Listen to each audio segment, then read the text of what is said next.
विवादित टिप्पणियों के बाद युवाओं ने कॉकरोच शब्द को अपमान के बजाय प्रतिरोध के प्रतीक के रूप में अपना लिया। युवाओं को ये क्यों आकर्षित कर रहा है? क्या ऐसे एम्स ऑब्जेक्टिव्स हैं? क्योंकि आज का युवा पूछ रहा है नौकरी कहाँ है, भर्ती समय पर क्यों नहीं होती, पेपर लीक क्यों होते हैं, शिक्षा इतनी महंगी क्यों हो रही है, सरकार और विपक्ष दोनों उनकी बात क्यों नहीं सुनते।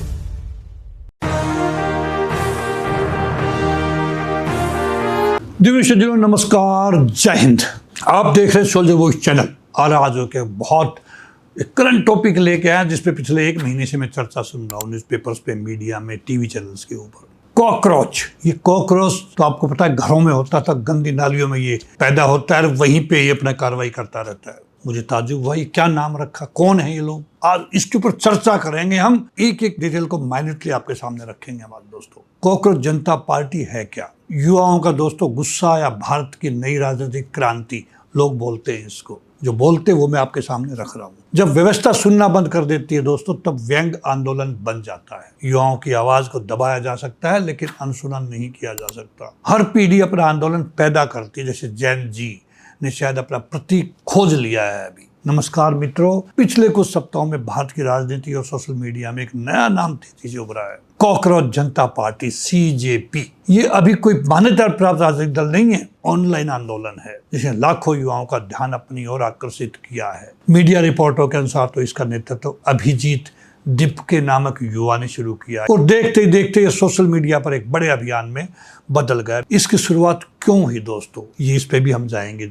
जो मिला हमें मटेरियल उसके ऊपर हम बात करेंगे।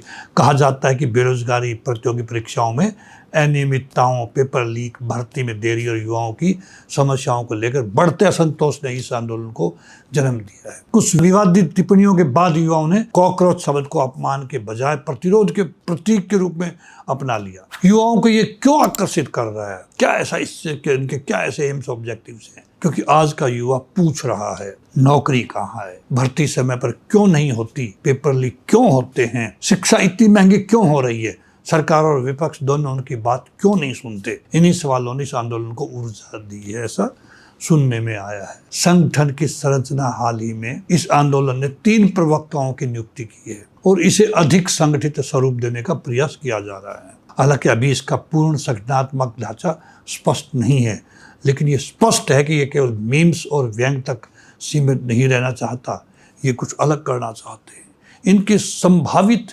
उद्देश्य जो हमें पता लगा वो है परीक्षा प्रणाली में पारदर्शिता, बहुत बढ़िया पॉइंट है। पेपर लीक पर सख्त कार्रवाई, बिल्कुल सरकार भी चाह रही है। युवाओं के लिए रोजगार, पूरे प्रयास हो रहे, प्राइवेट सेक्टर में भी, गवर्नमेंट जॉब्स में भी।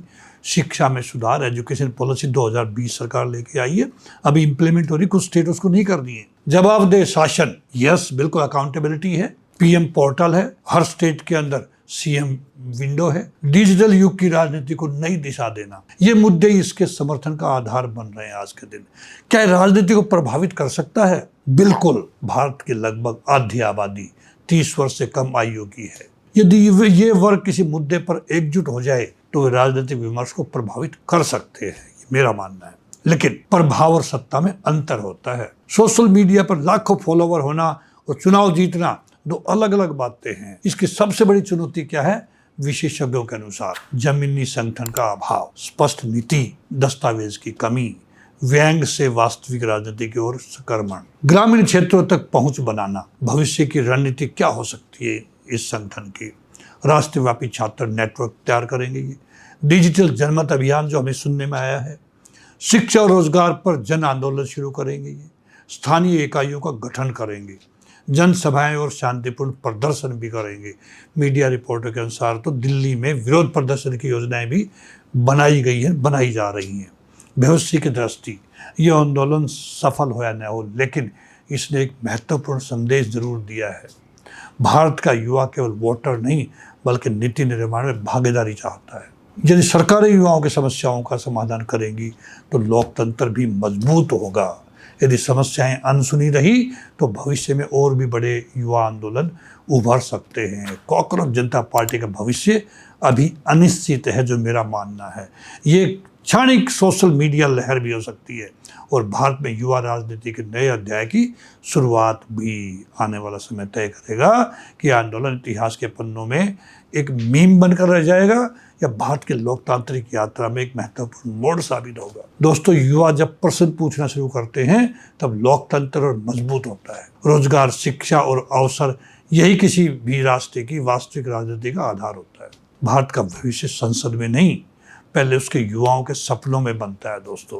दोस्तों मेरा मानना है भारत सरकार बहुत सीरियस है। जो इनके मुद्दे हैं उसमें भारत सरकार मेरे ख्याल से सीरियसली काम कर रही है, जो देखने में आया है, और शायद युवाओं को हम संतुष्ट देख पाएंगे आने वाले समय में। तो कांग्रेस पार्टी, जनता पार्टी के उन सभी प्रवक्ताओं को, जो 3 प्रवक्ता, मैं ये कहूँगा संयम से काम ले, कोई भी ऐसी घटना ना करें जिससे संपत्ति का नुकसान हो, भारत देश की बदनामी हो, जैसे बांग्लादेश में हुई है, नेपाल में हुई है, श्रीलंका में हुई है।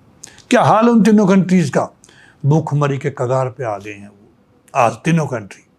तो जल्दबाजी में कोई भी स्टेप हमारे युवा नहीं लेंगे, मुझे पूरा भरोसा है।